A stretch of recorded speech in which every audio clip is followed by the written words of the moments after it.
Hey guys, welcome to Arihant Online Academy. In our just previous video where we have learned about the switch case statement, in this video we will expand this more into some kind of details which will help you a lot when you will program.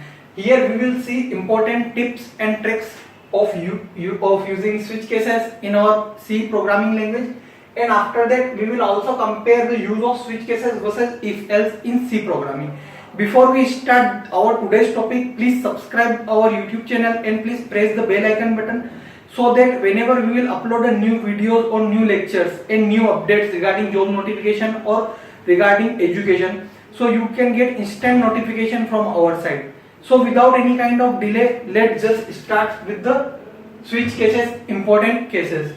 Now, in important tips on switch cases, in our previous lecture we have learned about important syntax and important examples of this, but in this video we will further expanding it using its break statement rule. So suppose our programming is here, start from main body. Here character C is termed as X, and here our body of loop is starting from this switch.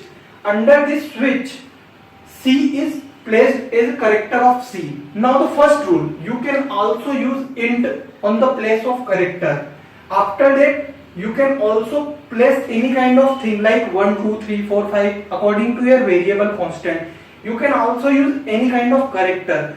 But if you use character, you have to place two kind of columns on the sides of the character. But in integer variable, suppose if you want to declare it int, then you can simply declare it like an int I is equals to 5. Then you have to declare switch I, and you can place whatever variable you want to place here, right? Now in this program, in this example, what we have put character C is equals to X. Now this X will be taken to all of this condition. Here is case V, so here it is not matches. Here is case A, so here is also it is not matches. So it will go to the default statement. In default statement, the output that will be printed will be I am in default. So what will be the output if your input is X? Output will be I am in default. Okay, but what if the input is V?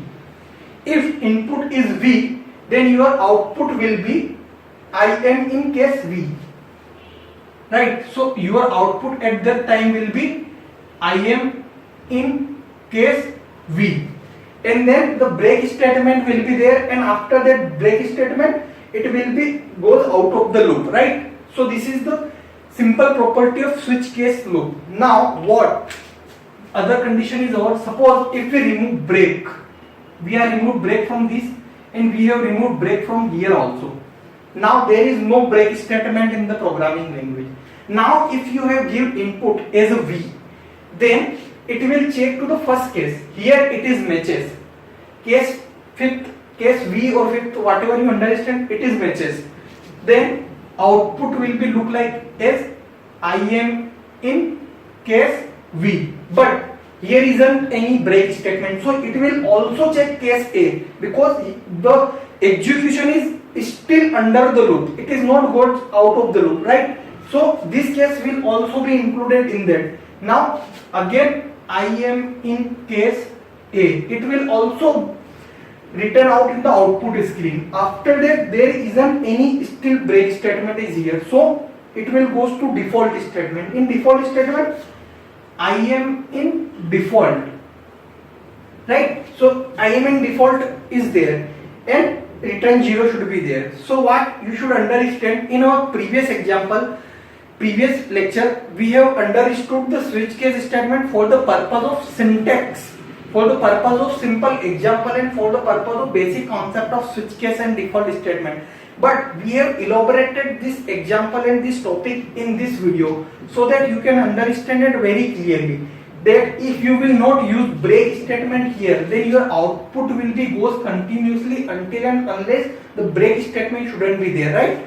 But if you suppose use break here, break you shouldn't declare break here, but you have declared break here, then what should be your output? The last line shouldn't be there, but these two lines will be there, because the statement of the body or the execution of the loop will be stopped after the break loop, and it will go after that and it will return 0, means out of the body, and it will return whatever the program executed, right? So it is the basic concept of switch cases. Tips and tricks is there, right? So I think you have understood it clearly. You can also use integer variable here. Now, why we use switch cases or if else? Because in if else, suppose there are many cases or several statements, there isn't any kind of specific indentation.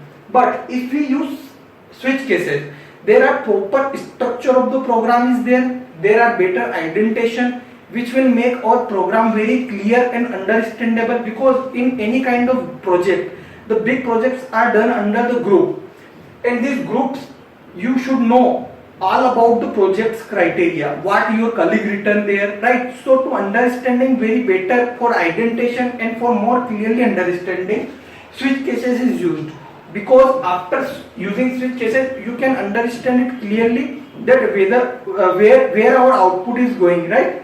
Now, if we come, so the first reason to use switch cases is it is a structured way of programming. Second case, if you will say that the float cases do not be tested under switch, right? Means suppose if you declared float a is equals to 1.5, then it will false under switch case statement. Why? Because in switch case statement, float variables aren't allowed, right? The second case, the another thing over switch and if else is case can never have variable expressions. Means suppose if you have declared character C is equals to a plus 3, then it is a false, because the rule of the switch case statement is that it can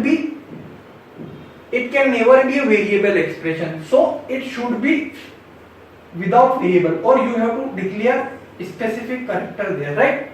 So it is the basic rule of switch over if else. So I think you have understand clearly over switch case statement and if else, why we are using switch case statement over if else, right? Further, if you have any kind of queries or doubt, you can comment below and we will solve your query as early as possible. Further, if you want to go into detail, then you can visit our website, which is also mentioned in our description section, and you can see each and every kind of you can write your query and we will solve your query. Okay, so please subscribe our channel and like this video if you have enjoyed, and further if you have any kind of doubt, just write your query and we will solve your query. Thank you so much.